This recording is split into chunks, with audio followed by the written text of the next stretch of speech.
तो जैसे मैं वक्फ बोर्ड के बारे में बात कह दूं दोस्तों, देखिए मुसलमानों की जनसंख्या अगर मान लीजिए भारत में 20% है और हिंदू की जनसंख्या 80% है। तो मुसलमानों के पूर्वज ने भी जमीन वक्फ किया धर्म के नाम पे, और हिंदुओं के पूर्वज ने भी मंदिर के नाम पे और तमाम दान किया, बहुत दान किया।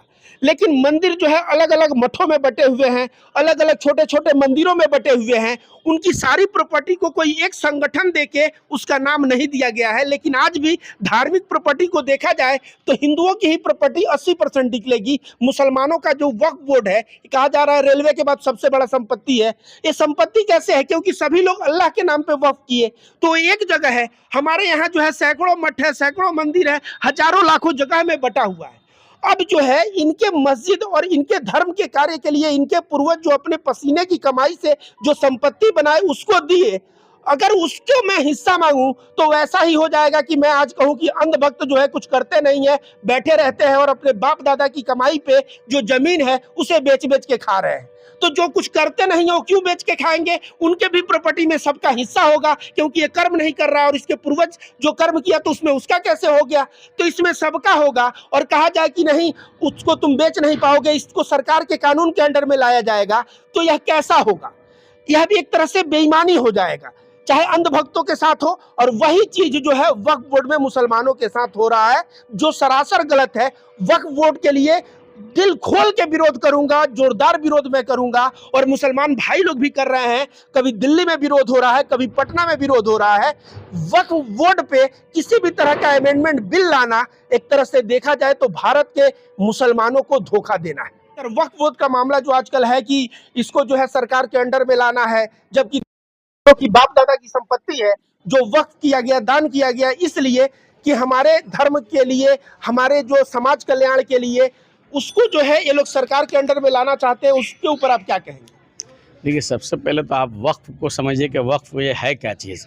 वक्फ उस प्रॉपर्टी को कहते हैं जो प्रॉपर्टी अल्लाह के नाम पर कौम और मिल्लत के फ़ायदे के लिए दे दिया जाता है।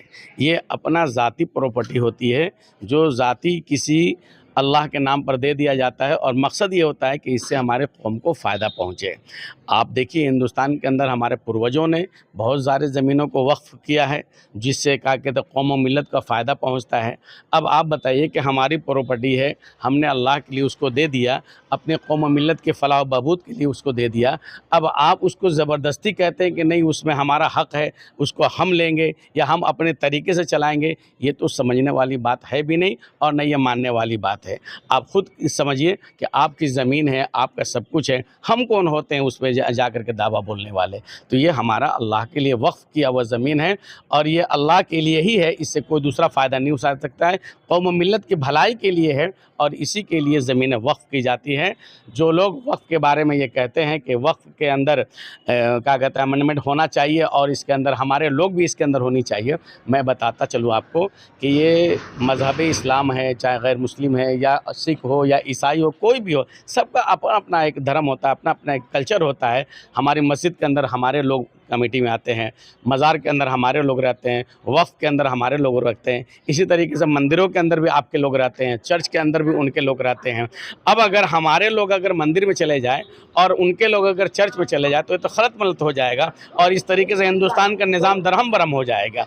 हिंदुस्तान के निज़ाम को सही तरीके से चलाने के लिए ज़रूरी है कि भाई जिसकी जो प्रॉपर्टी है उसके हवाले रहने दिया जाए और वही उसकी देख रेख करेंगे, वही उसको चलाएंगे। अमेंडमेंट हो चुका है, अब इसको लागू करने की तैयारी है और इस वक्त एनडीए की सरकार केंद्र में है। तो ये जिम्मेदारी जो है इस बिल को रोकने के लिए, जो अमेंडमेंट हो चुका है उसको लागू होने से रोकने के लिए, ये जिम्मेदारी नीतीश कुमार की भी है, चंद्रबाबू नायडू की भी है और चिराग पासवान की भी है। तो ये लोग क्यों खामोश हैं?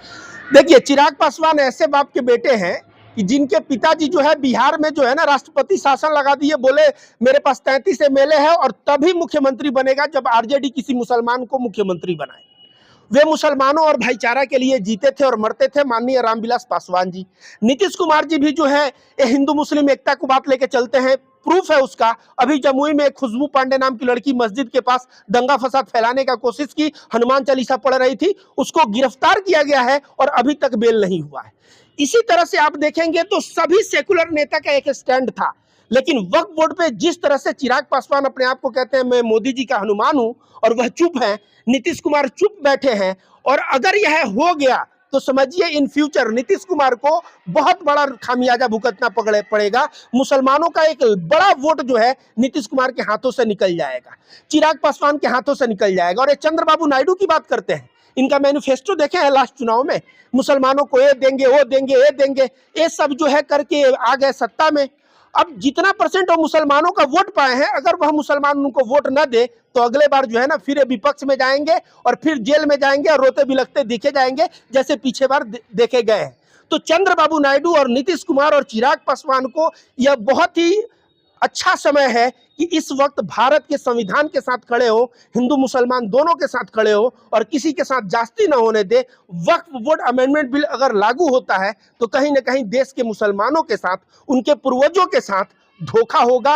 उनके मेहनत की कमाई जो पसीना बहा के उन्होंने कमाया और समाज कल्याण के लिए वक्फ किया अल्लाह के नाम पे, उनके साथ धोखा होगा। ये है कि वक्फ बोर्ड का जो विरोध करते हैं, वक्फ बिल का जो लोग लाना चाह रहे हैं और जो लोग विरोध कर रहे हैं वक्फ बोर्ड हट जाना चाहिए, उनका तर्क ये होता है कि वक्फ बोर्ड किसी की भी प्रॉपर्टी पर दावा कर देती है, किसी की भी जमीन पे दावा कर देती है और उसके बाद सुनवाई नहीं हो पाती उसकी। ऐसा है पत्रकार महोदय, हमारे प्रॉपर्टी पे तो दावा नहीं खूब किया, हमारे भी पूर्वजों का है, वहां भी मुसलमानों की जनसंख्या है। आप मेरे परिचित, मेरे नाते रिश्तेदार हैं, कहीं भी मैं नहीं पता चला कि मुसलमान उनके प्रॉपर्टी को बोलने लगा ये वक्फ बोर्ड की प्रॉपर्टी है। क्या हावड़ा ब्रिज को जो है उसने वक्फ बोर्ड का प्रॉपर्टी कोई बताया है क्या? क्या हावड़ा स्टेशन को बताया है कि ये बताइए? दिल्ली में कोई बताया है?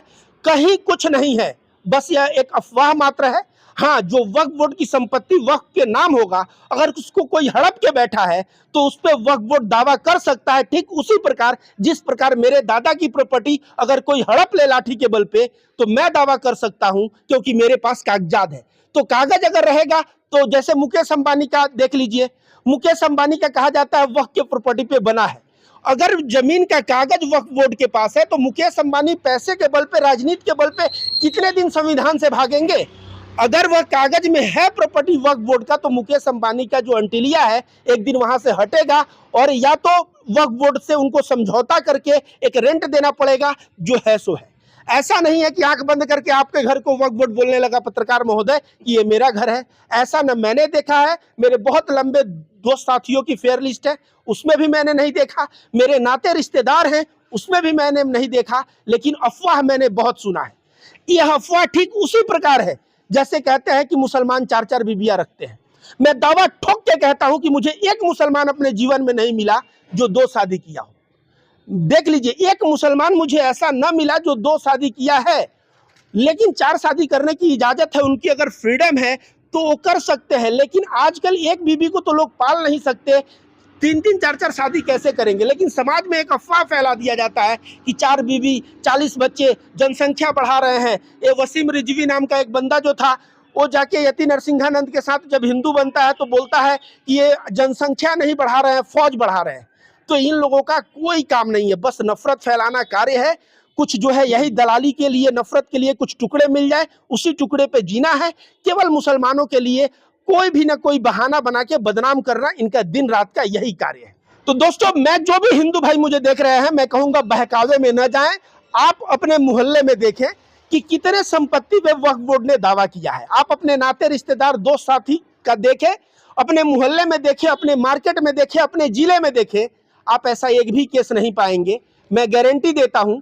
और जहां वक्फ बोर्ड का दावा है, वक्फ बोर्ड के पास अगर उचित कागज है, जमीन है, over a period of time में वक्फ बोर्ड ने ध्यान नहीं दिया है, कोई हड़प लिया है तो उसके, क्योंकि देखिए पब्लिक टाइप का मतलब है जो है अल्लाह के नाम पे था, तो कोई एक आदमी तो देख रेखाव करने वाला था नहीं। तो कोई अगर हड़प लिया है तो उसके लिए अगर वक्फ बोर्ड दावा करता है। लेकिन ऐसे केसेस आज तक मैंने अपने जीवन में एक भी नहीं देखे और मैं आशा करता हूं आप भी जब नजर घुमाएंगे तो एक भी नहीं मिलेगा।